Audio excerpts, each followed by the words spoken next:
先生，您能帮我跟他说声对不起吗？他要的可不只是你的抱歉与自责，他希望你勇敢地走下去。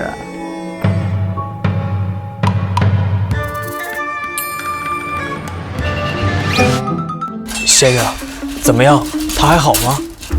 哎呦喂，你都来了多少次了，我还能蒙你不成？好着呢。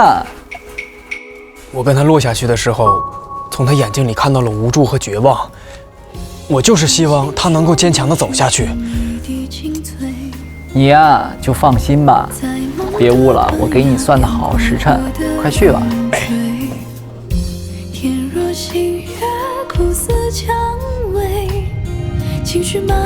你说的对，我不能让他白白牺牲。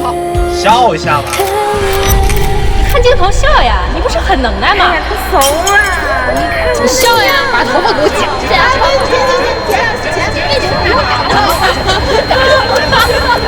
别跑，给你拍张照片，可好玩了。拍不拍可丑了。你慢点。先生，你看见过猛兽的眼睛吗？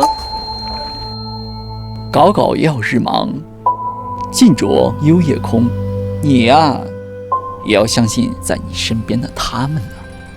你看，你其实身边还是有很多微光的，哪怕再小，他们汇聚起来，都有照亮黑暗的力量。